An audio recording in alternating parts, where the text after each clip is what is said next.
Hello, I'm Britt Garner. And I'm Rob Spall. Welcome to Nature Insight. Speed dating with the future. This is the first episode of our new podcast series. We're going to be sharing the latest thinking about biodiversity with unique perspectives from those on the front lines of research, policy, and action.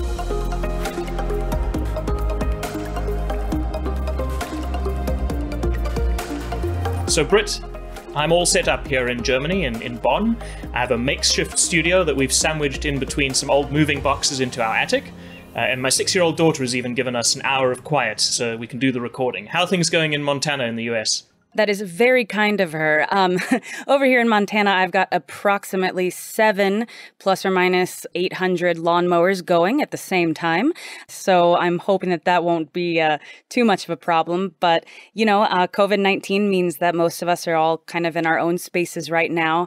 But the wonderful thing about podcasts and about media is that we're still able to tell stories. Every week on Nature Insight, we're going to be meeting incredible individuals whose experience can help us see solutions for the future of humans and nature, but from different perspectives. We are kind of speed dating with the future, aren't we, Rob? Yes, it's kind of in the same way that real speed dating challenges us to make a lasting and positive impression in just a few moments. We're going to try and impress upon you, our listeners, the incredible importance of biodiversity and nature's contributions to people by bringing a few minutes of insight every week from some of the people who are part of the wider community of the organization that I work for, IPBES. IPBES, right. IPBES stands for the Intergovernmental Science Policy Platform on Biodiversity and Ecosystem Services.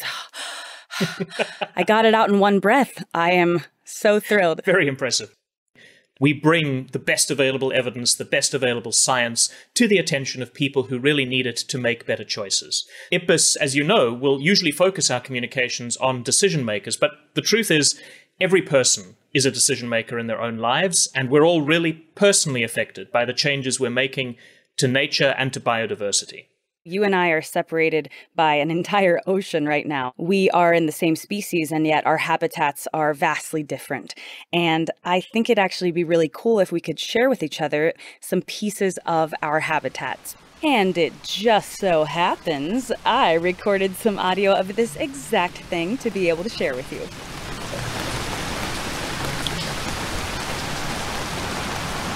So that is rain. And as earth-shattering as that sound might seem, here in Montana, it actually is quite a symbol of the changing of the seasons. The fact that water outside is now in liquid form instead of in solid form. In the midst of COVID-19 and in the midst of our own kind of personal lives, it reminds me that the seasons are changing, and it's a wonderful reminder. It really keeps me grounded. Another thing that really keeps me grounded is something special that happens in Missoula, Montana, where I am, and I'm going to share that with you now.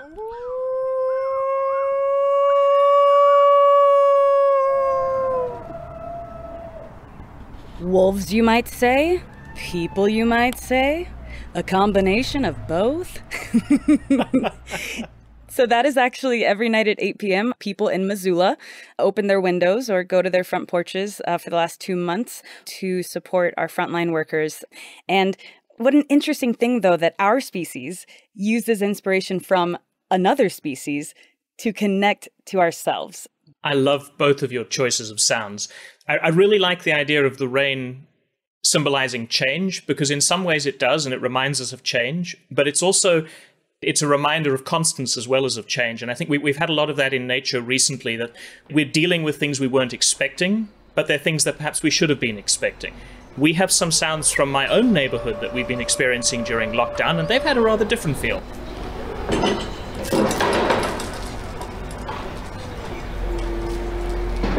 So what you were hearing in that clip was the sounds of the beautiful bird life which we have outside in our garden, and we're so lucky to have that.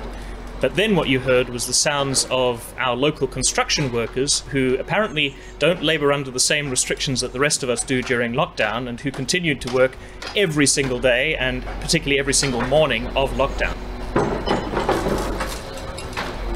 So while you had howling at 8 o'clock every night. We had construction starting at 6:30, which is not always such a welcome reminder of the work that's being done outside, but it was certainly an interesting way to be waking up during lockdown. You know, I kind of love the idea of construction and of bird songs, because I think from the human perspective, bird songs can feel like the lovely walk in the woods, I am Snow White and there are squirrels doing my hair up right now sort of feel. But really, for all we know, the birds themselves are doing construction, right? That conversation could be, excuse me, I'd really love if you move that branch the tiniest bit to the left, trying to make a nest here, people, right?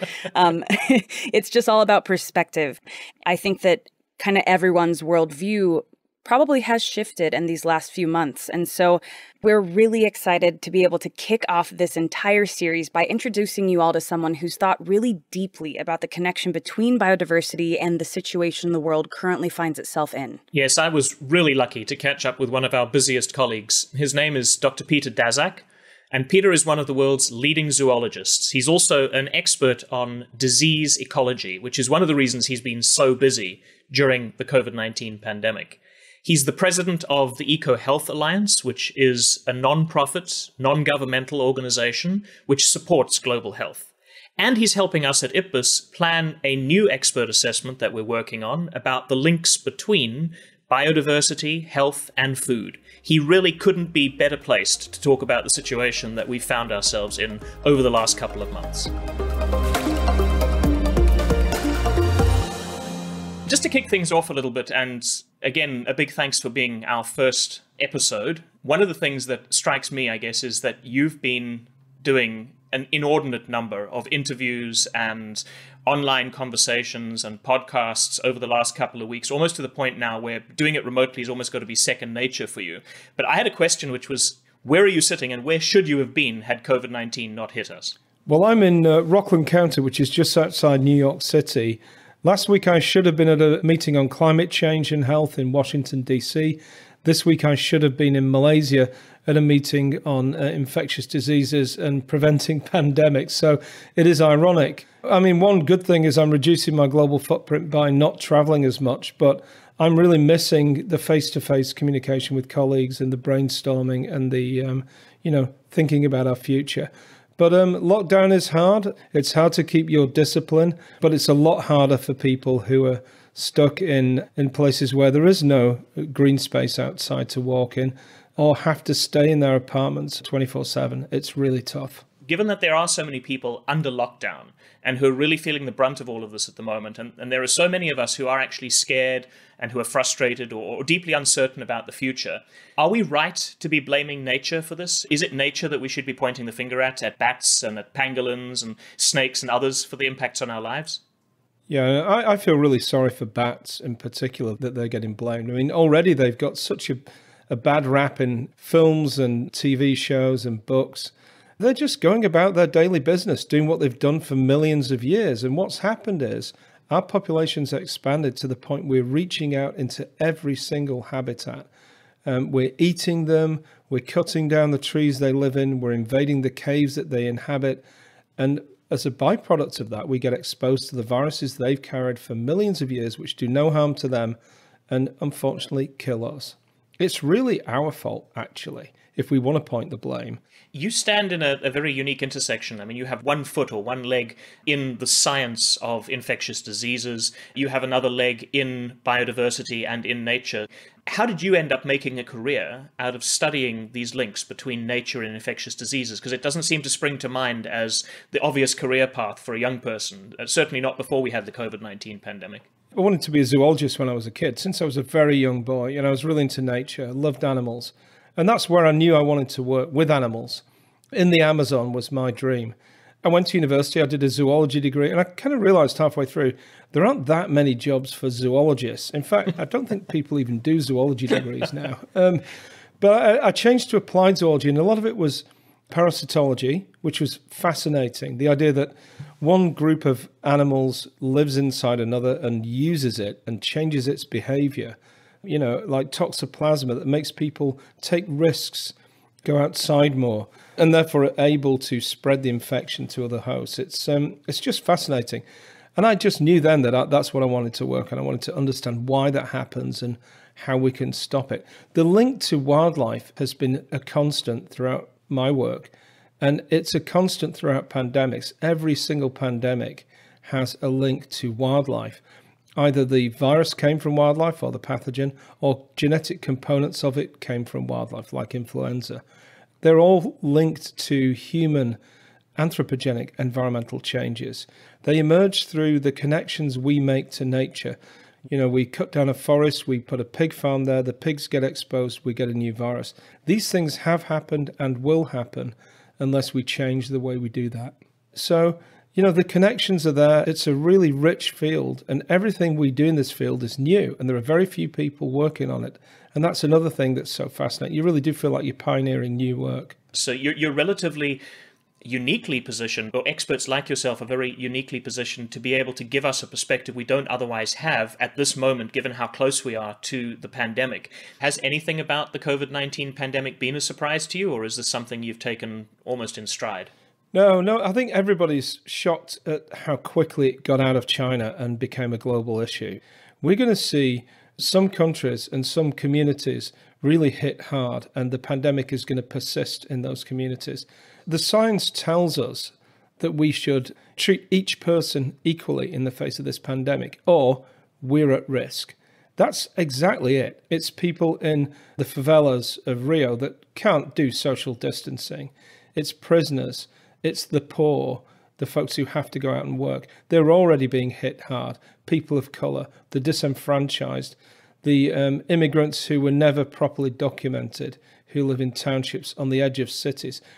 And I think what's going to be incredibly important is to make the point, the political point. If the outbreak persists in any community, the outbreak persists in our community, because it will spike again and then we will be at risk. We're going to have to share a lot more. We're going to have to be far more equitable about the resources we have to beat these things down. And we're not doing that yet. Up until this point in sort of modern history, at least, we've almost become accustomed to the idea of a global north and a global south. But here there's almost a moment where, although there is the disparity in the way the impacts are happening, it really is something that affects, as you say, all of us, no matter which community it's in. And I'm wondering if issues of equity and division are not going to be somehow redefined by what we've been going through. In the northern latitudes, we see less emerging diseases. They don't originate there because there's less wildlife diversity. So it's very simple. Wildlife carry viruses, and those viruses are the ones that become pandemic if we make contact with them. So a country like, let's say, Indonesia, with incredible diversity, is more likely to be the origin of a new virus because there are more viruses in those wildlife. So in the richer countries of the north, we think pandemics are a kind of over there problem. You know, West African Ebola, HIV originated out of Africa. This is a Chinese virus. This is the mantra we hear. But of course, there are two things that's wrong with that. Number one, when a pathogen gets into an air travel system, it instantly gravitates to the countries that travel the most. They're the richer countries. They're the US, Europe, Japan, Australia, China. Number two, the things that cause pandemics are rampant economic development in countries with high biodiversity. And that's usually driven by consumption demands from the richer countries. Palm oil, rare earth elements for iPhones. This sort of thing is driving deforestation, which is a globally significant cause of pandemics. So it's ironic that in the north, we think of it as an over there problem. It's caused by us. When they emerge, they come straight to us. Until we accept that, we're not going to really deal with this problem. I was reading that as early as 2018, I think you and a group of other experts had talked about disease X, and you had predicted this idea of disease X, that a new pandemic would be likely to emerge from animals to humans, and that it would affect many countries. It would have high death rates, at least as high as the seasonal flu, and at least as great a level of ease of spread of that. So is COVID-19 disease X? Oh, yeah. And it's just the first of the disease X's we're going to see in the future. We called it X for X the unknown, you know, in equations. The idea that there are diseases out there that we've not yet encountered. We estimate 1.7 million viruses in wildlife that could emerge in the future.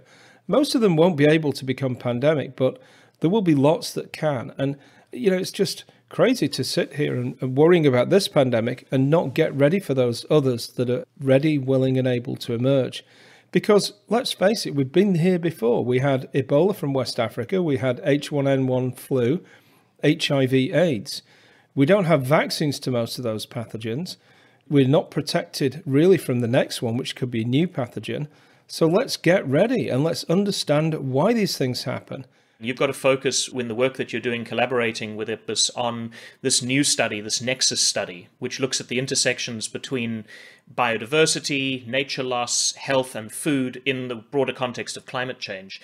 Given these connections, do you feel that we've still got a long way to go in terms of these silos that tend to be built up between decision makers and those who are taking broader development type decisions or deciding on investment areas? One of the things that has struck, I think, me and a number of the people who work with IPBES is this idea of this whole systemic approach, the need to look more widely than just one particular area or subset of an economy. Yeah, you're absolutely right. I mean, that's why the Nexus is such a good strategy. The reason pandemics emerge are complex interrelationships between socioeconomic factors and how those change gradually over decades. Biodiversity and environmental change and how they change gradually over decades. These are not easy things to study.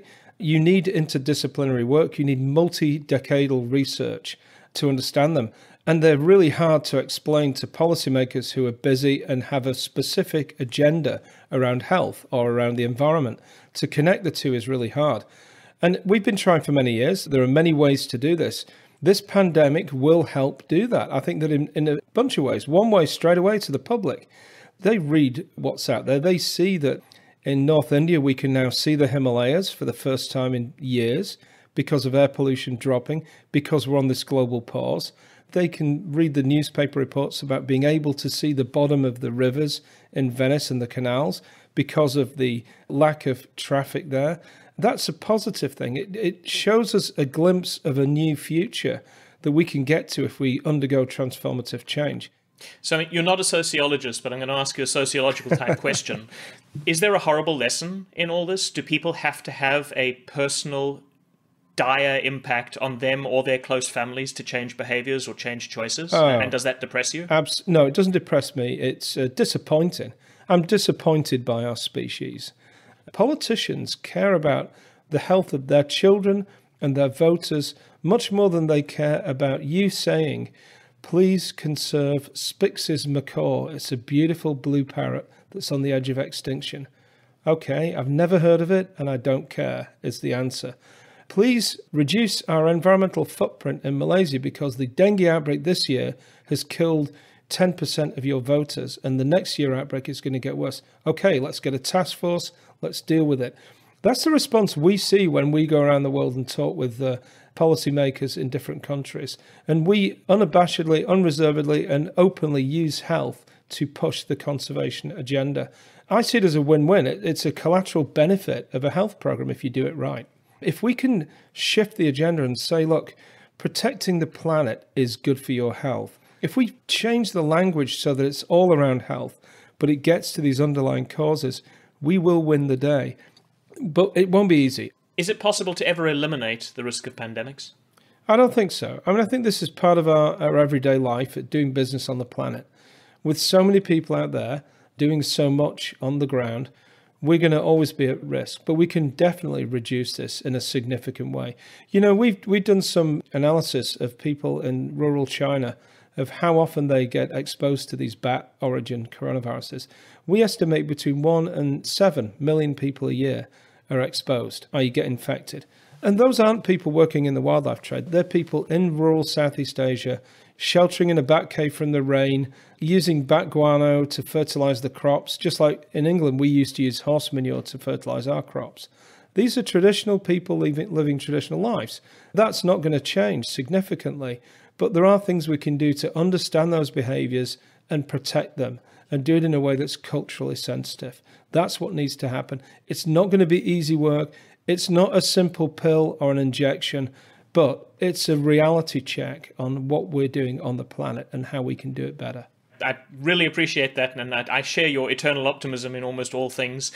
I think it's probably fair to say that in the last 2 or 3 years, there's been a real development of this idea of really take a lot more seriously and give a lot more credibility to Indigenous and local knowledge and to the insights of local communities and Indigenous peoples.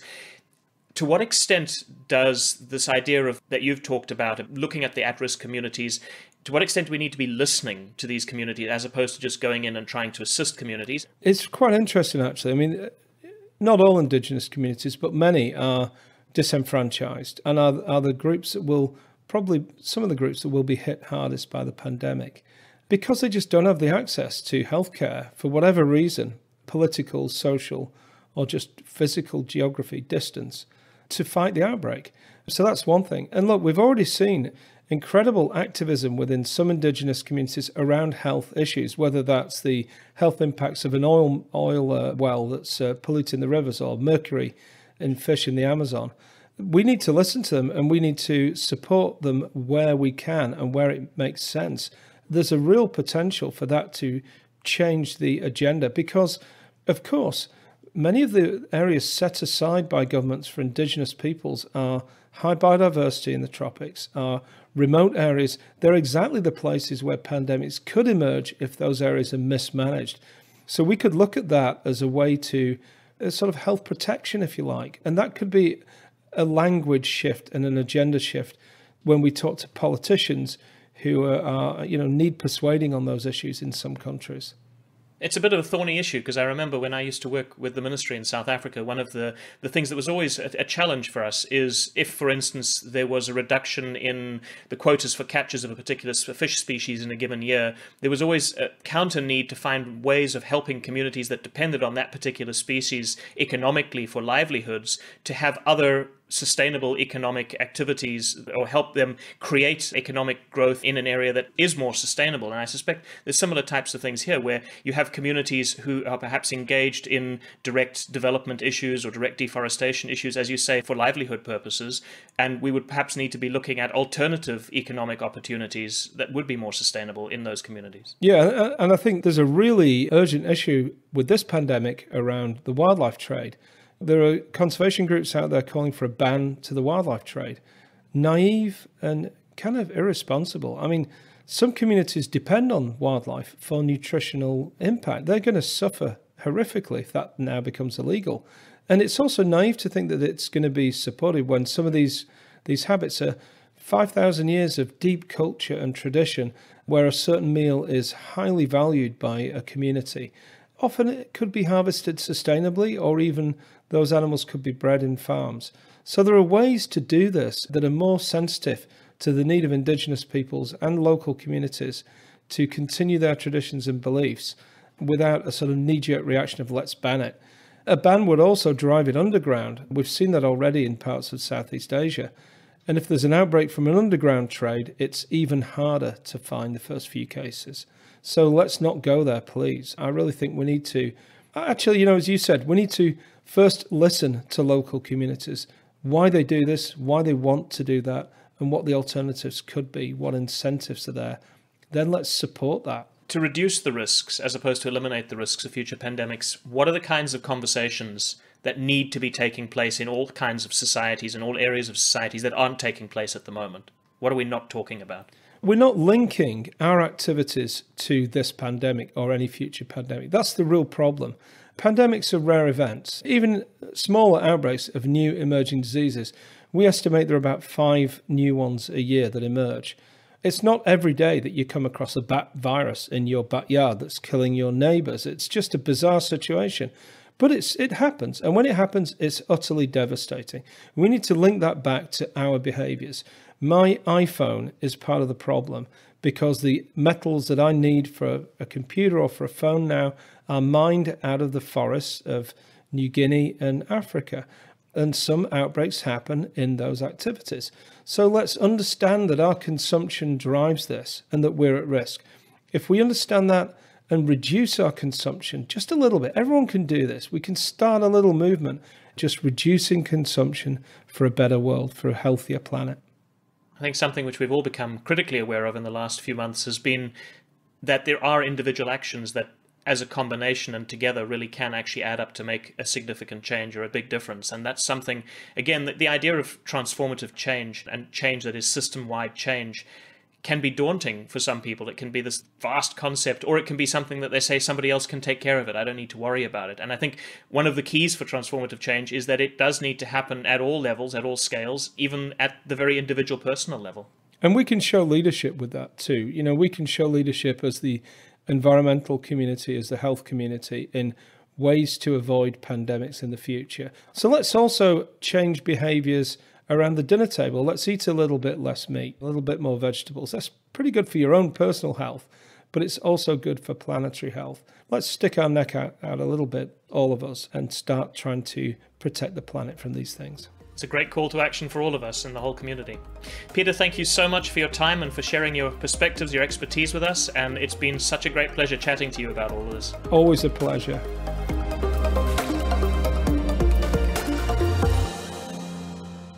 So that interview was recorded towards the middle of April this year, which was obviously right in the middle of the pandemic itself and where it was hitting its peaks in a lot of countries. I think since then, obviously, there have been some changes in some of the countries that started earlier, but I think a lot of that is still very valid, particularly the elements that talk to what we should be thinking about in terms of the next pandemic and the risks of future pandemics. Certainly. And the thing that really stuck with me was the idea of, pandemics emerge from our interactions with nature. And also the way that you started the whole thing off, asking, is nature to blame? And this always makes me go 100 miles an hour thinking about how useful it is to really give that demarcation between humans and nature. Is it nature to blame or humans? Well, humans are nature, right? Like we are another species on the landscape interacting. And so the answer is yes, nature is to blame in terms of us, like our species is responsible for our species' health, but also the health of so many other non-human species as well. When I hear him discuss the way that disease is transmitted and the way that interactions and our interactions with habitats, whether that's fragmentation or habitat destruction, leads to pandemic, we do that for non-humans as well. I think about white nose syndrome in bats. How amazing is it to think that we are blaming bats for this particular virus, and we ourselves are responsible for viruses and diseases in bats. It doesn't go just one way. It absolutely goes both ways. So one of the things that always sticks with me about the results of the global assessment, it pointed to direct drivers of change in nature. Things like the changes in land use and sea use, changes in the way which we're polluting our environment, changes in climate change, changes in alien invasive species. But it also pointed to indirect drivers of change, where it looked at things like global production and consumption patterns. It looked at population dynamics, global trade. And then it took an even further step back where it said underlying all of those, values and behaviors. And I think really if we're going to holistically address some of these problems, if we're going to start addressing issues like pandemic risk, we can't do it piecemeal. We can't look at it on the basis of which of the direct drivers are we going to address and perhaps some of the indirect drivers. It has to be a holistic picture. Oh, I completely agree. And it's funny, he was talking about majors in college. And for the record, I got my bachelor's degree in zoology, so I can confirm it is still a degree. But that said, my work since then, right now I'm actually doing a PhD in interdisciplinary studies. I started with wildlife biology, and I realized as I went, this doesn't quite hit all the questions I'm asking. And so now I am still looking at international policy and wildlife biodiversity, but I've included environmental philosophy and I've included communication. And I even have members on my committee that are vocal performance and theater professors, all within the idea of storytelling and the ways that we construct the ideas of the world around us and then how we then can go from there. So I love that the I word came into this, interdisciplinary. I think it's so important. And what really ties that together is the concept of what has value for each of us as individuals. Yes. And in our professions and in our communities. Do we value the contributions, whether we realize we're getting them or not, sufficiently from nature? Do we value it enough to take that into account when we make decisions about and affecting nature? And this is why when IPBES was deciding what its next work program was going to look at, there is now a new assessment underway looking purely at the different ways of valuing nature and the different values that can be ascribed to nature to take that into account when decisions are being made. And that can be everything from economic value to non-material value, all the way through to just a sense of place, a sense of identity, a sense of mental and physical well-being of being in nature, all of which is value which should be taken into account in decision making.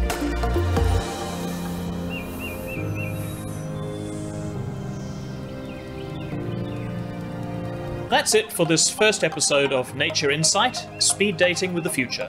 I'm Rob Spall. And I'm Britt Garner. Next week, I'm going to chat with a young up-and-coming explorer of global biodiversity, Billy Offlin. After reading IPBES's Global Assessment Report a year ago, he set off on a 2-year-long conservation journey. Billy and I will be reflecting on his journey so far and finding out what he's learned. He had the privilege of observing a groundbreaking meeting between Indigenous leaders in Western Australia, and he'll be taking us right there next week.